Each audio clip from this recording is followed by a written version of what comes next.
நேரம் காலை 6 மணி. இலங்கை ஒலிபரப்பு கூட்டுத்தாபனம் செய்திகள். செய்தி ஆசிரியர் ஜெயரஞ்சன் யோகராஜ். வாசிப்பவர் சிவராஜா தக்கேஷன். முதலில் தலைப்புச் செய்திகள். உயிர்த்த ஞாயிறு குண்டு தாக்குதல் சம்பவம் இடம்பெற்று இன்றோடு 5 வருடங்கள் நிறைவு. உயிர்த்த ஞாயிறு பயங்கரவாத குண்டு தாக்குதலில் கொல்லப்பட்ட மற்றும் காயமடைந்தவர்கள் சார்பில் 29 கோடியே 50 லட்சத்திற்கும் அதிகமான நஷ்டஈட்டுத் தொகை இதுவரை வழங்கப்பட்டிருக்கிறது. உமாஓய பல்நோக்கு அபிவிருத்தி திட்டம் தொடர்பில் அமைச்சர் பவித்ரா வன்னியாராச்சி கண்காணிப்பு விஜயம். 27 லட்சம் குடும்பங்களுக்கு 10 கிலோ அரிசியினை வழங்குகின்ற வேலை திட்டம். 2026 ஆண்டு முதல் 4 வயதில் முன்பள்ளி கற்பது கட்டாயமாக்கப்படும். கட்டுமானத்திற்கு பயன்படுத்தப்படும் பொருட்களுக்கான விலை சூத்திரம். ஜப்பானின் கரையோர பாதுகாப்பு படையணிக்கு சொந்தமான 2 உலங்கு வானூர்திகள் விபத்துக்குள்ளானதில் 7 பேர் உயிரிழந்திருக்கிறார்கள். நியூசிலாந்து அணிக்கு எதிரான 2வது T20 கிரிக்கெட் போட்டியில் பாகிஸ்தான் அணி வெற்றி. அவை தலைப்புச் செய்திகள். இனி விரிவான செய்திகள். உயிர்த்த ஞாயிறு குண்டு தாக்குதல் சம்பவம் இடம்பெற்று இன்றுடன் 5 வருடங்கள் நிறைவடைகின்றன. நாட்டின் கத்தோலிக்க தேவாலயங்கள் மற்றும் முக்கிய சுற்றுலா ஹோட்டல்கள் சிலவற்றினையும் இலக்காக கொண்டு இந்த தாக்குதல் மேற்கொள்ளப்பட்டது. பயங்கரவாத தாக்குதலில் 38 வெளிநாட்டவர்கள் உட்பட 273 பேர் கொல்லப்பட்டார்கள். இதேவேளை உயிர்த்த ஞாயிறு குண்டு தாக்குதலுடன் தொடர்புபட்டவர்களுக்கு தண்டனை வழங்குவது தொடர்பில் தேசிய மக்கள் சக்தி முன்வைத்துள்ள கொள்கை குறித்து வணக்கத்திற்குரிய சிறில் காமினி அடிகளார் கருத்து தெரிவித்துள்ளார். அந்த கட்சிக்கு எந்தவித ஒத்துழைப்பும் வழங்கப்பட மாட்டாது என்றும் அவர் குறிப்பிட்டார். இதற்கு முன்னர் ஐக்கிய மக்கள் சக்தியின் கொள்கை தொடர்பான விடயங்கள் ஏற்றுக்கொள்ளப்பட்டதாகவும் அவர் குறிப்பிட்டார். இருப்பினும் இதில் பக்கச்சார்பு தேவையற்றதாகும் என்றும் வணக்கத்திற்குரிய சிறில் காமினி அடிகளார் தெரிவித்திருக்கிறார்.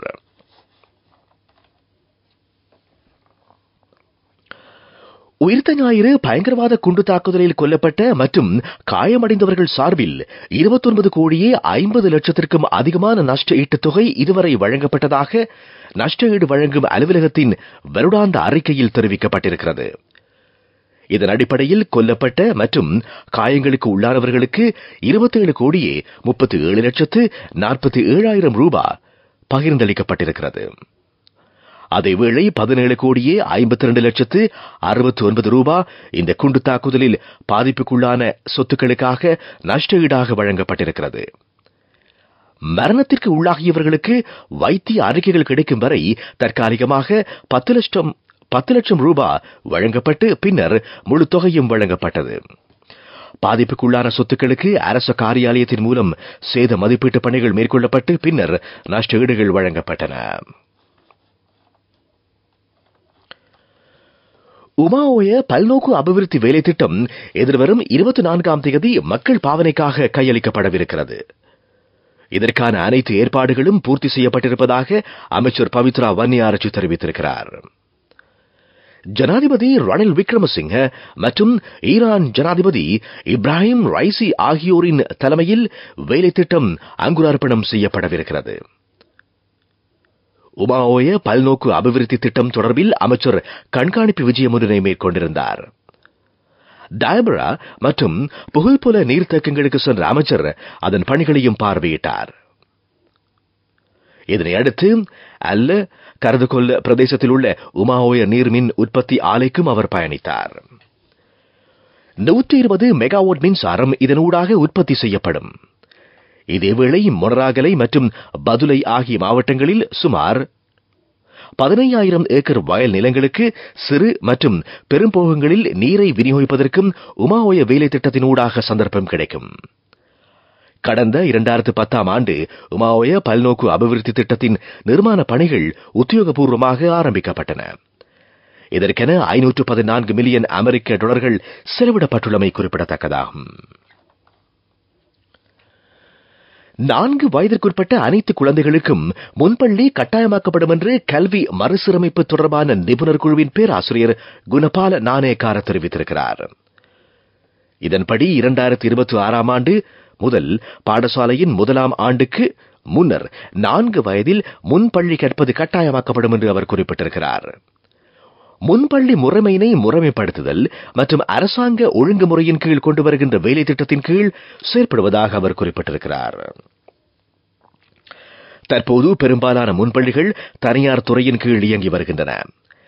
அவற்றினை நெறிப்படுத்துகின்ற வகையில் உள்ளூராட்சி மன்றங்கள் மற்றும் மாகாண சபைகளின் கீழ் தொடர்ச்சியான சட்டங்களின் கீழ் அவை ஒழுங்குபடுத்தப்பட்டு பதிவு செய்யப்படும். முன்பள்ளி வசதிகள் குறைவாக உள்ள வாகனங்களில் அவற்றினை ஆரம்பிக்க எதிர்பார்த்திருப்பதாக பேராசிரியர் குறிப்பிட்டார். நீங்கள் கேட்டுக்கொண்டிருப்பது இலங்கை ஒலிபரப்பு கூட்டுத்தாபனத்தின் செய்திகள்.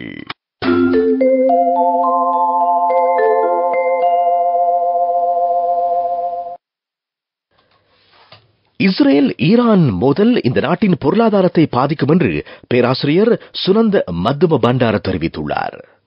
இந்த மோதல் உலக பொருளாதாரத்தில் நேரடி தாக்கத்தினை ஏற்படுத்துகிறது. உலகளாவிய எரிபொருள் விலை ஏற்கனவே உயர்ந்துள்ளது.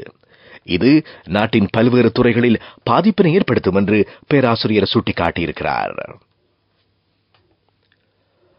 கட்டுமானத்துக்கு பயன்படுத்தப்படும் பொருட்களுக்கான விலை சூத்திரம் போன்ற மதிப்பிடப்பட்ட விலை வரம்பினை அறிமுகப்படுத்த வர்த்தக அமைச்சு தீர்மானித்திருக்கிறது.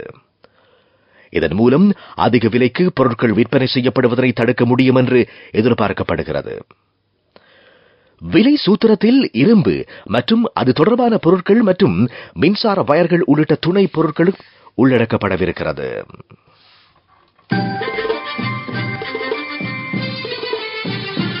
பிரதான செய்தி வழங்குவோர் ஒவ்வொரு வீட்டிலும் இருக்க வேண்டிய வீட்டு வைத்தியர் சித்தாலேப. 27 லட்சம் குடும்பங்களுக்கு 10 கிலோ அரிசியினை வழங்குகின்ற வேலை திட்டம் எதிர்வருகின்ற ஞாயிற்றுக்கிழமை ஆரம்பிக்கப்படும் என்று நிதி ராஜாங்க அமைச்சர் ரஞ்சித் சியம்பலாபிட்டிய தெரிவித்திருக்கிறார்.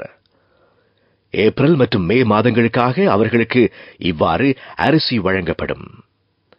இலங்கையின் மொத்த குடும்பங்களில் அரைவாசி பேருக்கு இந்த நிவாரணம் கிடைக்கும் என்று நிதி ராஜாங்க அமைச்சர் குறிப்பிட்டிருக்கிறார்.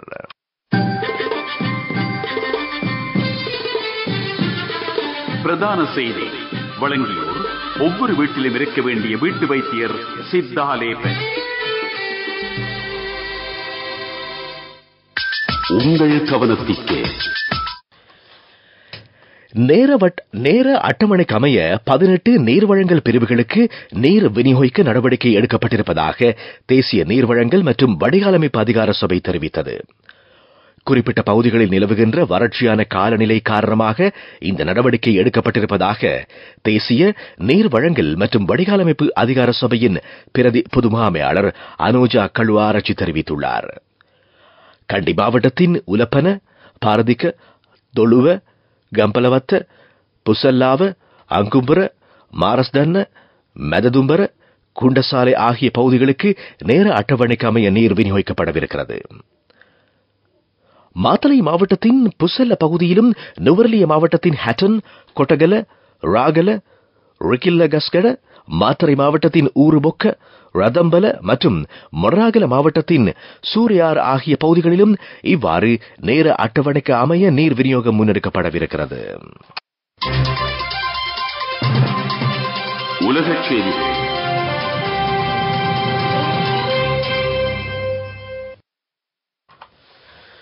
ஜப்பானின் கரையோர பாதுகாப்பு படையணிக்கு சொந்தமான 2 உலங்கு வானூர்திகள் விபத்துக்குள்ளானதில் 7 பேர் உயிரிழந்திருக்கிறார்கள்.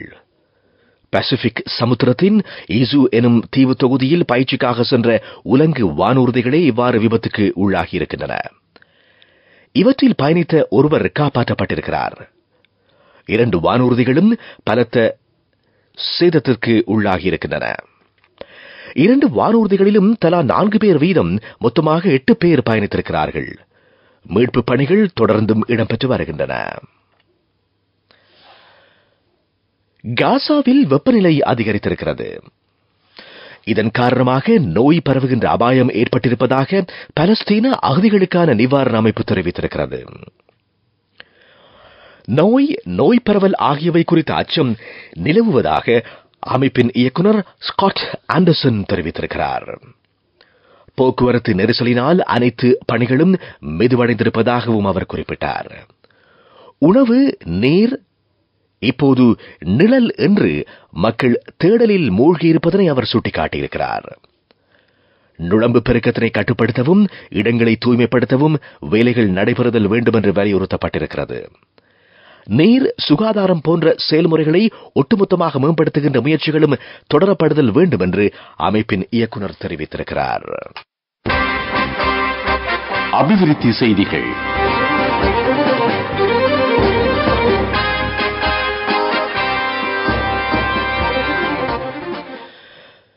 இந்திய நிதியுதவியின் கீழ் நிர்மாணிக்கப்படும் 10,000 பெருந்தோட்ட வீட்டு திட்டத்தின் நிர்மாண பணிகள் ஆரம்பிக்கப்பட்டிருப்பதாக தேசிய வீடமைப்பு அதிகார சபை தெரிவித்திருக்கிறது.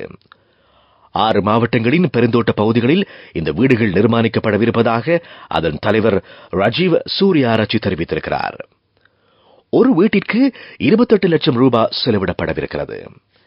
பிரதேச செயலகங்கள் மற்றும் தோட்ட நிர்வாகங்களின் ஊடாக இந்த வீட்டு திட்டத்திற்கு தகுதியான நபர்கள் தெரிவு செய்யப்படுவதோடு அதன் நிர்மாண பணிகள் தேசிய வீடமைப்பு அதிகார சபையினால் முன்னெடுக்கப்பட இருக்கின்றமை குறிப்பிடத்தக்கது. விளையாட்டுச் செய்திகள்.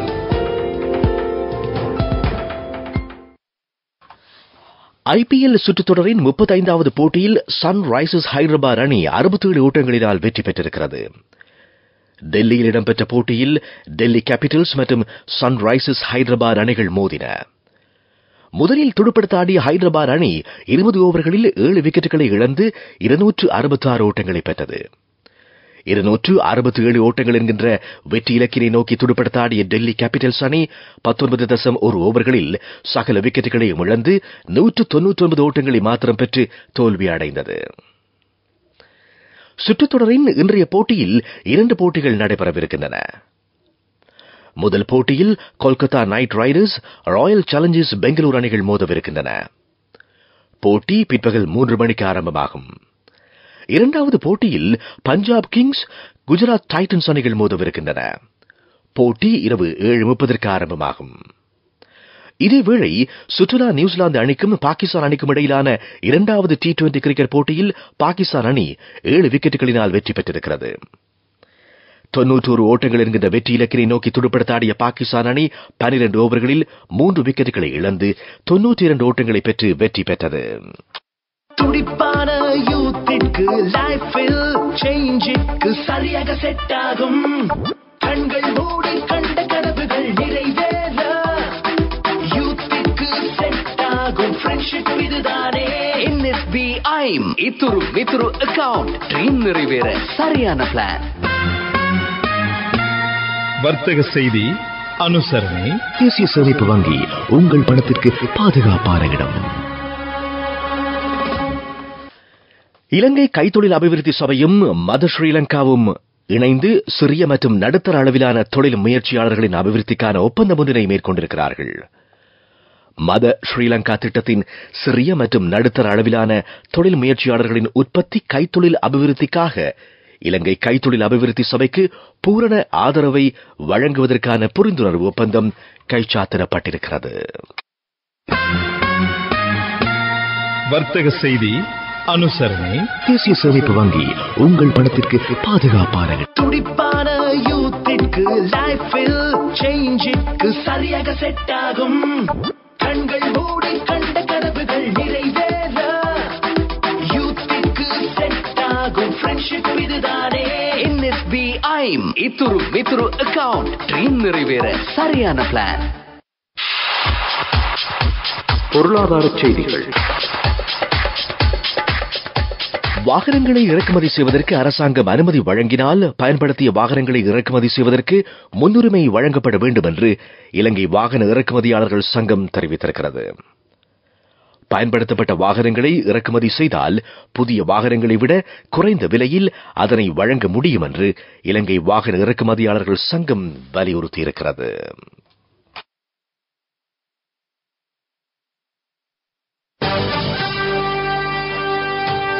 காலநிலை அறிக்கை.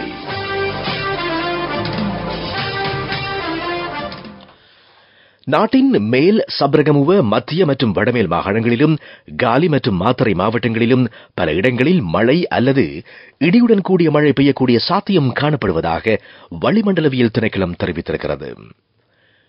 ஊவா மாகாணத்திலும் அனுராதபுரம், வவுனியா மற்றும் மன்னார் மாவட்டங்களிலும் சில இடங்களில் இன்று பிற்பகலில் அல்லது இரவில் மழை அல்லது இடியுடன் கூடிய மழை பெய்யக்கூடிய சாத்தியம் காணப்படுகிறது. இடியுடன் கூடிய மழை பெய்கின்ற வேளைகளில் அந்த பிரதேசங்களில் தற்காலிகமாக பலத்த காற்றும் வீசக்கூடும் என்று திணைக்களம் விடுத்துள்ள அறிக்கையில் குறிப்பிடப்பட்டிருக்கிறது.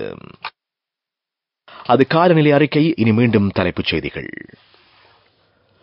உயிர்த்த ஞாயிறு குண்டு தாக்குதல் சம்பவம் இடம்பெற்று இன்றோடு 5 வருடங்கள் நிறைவு. உயிர்த்த ஞாயிறு பயங்கரவாத குண்டு தாக்குதலில் கொல்லப்பட்ட மற்றும் காயமடைந்தவர்கள் சார்பில் 29 கோடியே 50 லட்சத்திற்கும் அதிகமான நஷ்ட ஈட்டுத் தொகை இதுவரை வழங்கப்பட்டிருக்கிறது. உமாஓய பல்நோக்கு அபிவிருத்தி திட்டம் தொடர்பில் அமைச்சர் பவித்ரா வன்னிய ஆராய்ச்சி கண்காணிப்பு விஜயம். 27 லட்சம் குடும்பங்களுக்கு 10 கிலோ அரிசியை வழங்கும் வேலை திட்டம். 2026 ஆண்டு முதல் 4 வயதில் முன்பள்ளி கற்பது கட்டாயமாக்கப்படும். கட்டுமானத்திற்கு பயன்படுத்தப்படும் பொருட்களுக்கான விலை சூத்திரம். ஜப்பானின் கரையோர பாதுகாப்பு படையணிக்கு சொந்தமான 2 உலங்கு வானூர்திகள் விபத்துக்குள்ளானதில் 7 பேர் உயிரிழந்திருக்கிறார்கள். நியூசிலாந்து அணிக்கு எதிரான 2வது T20 கிரிக்கெட் போட்டியில் பாகிஸ்தான் அணி வெற்றி. இத்துடன் எமது இன்றைய காலை பிரதான செய்தி அறிக்கை நிறைவுக்கு வருகிறது. எமது அடுத்த பிரதான செய்தி அறிக்கையினை நண்பகல் 12:45 எதிர்பாருங்கள்.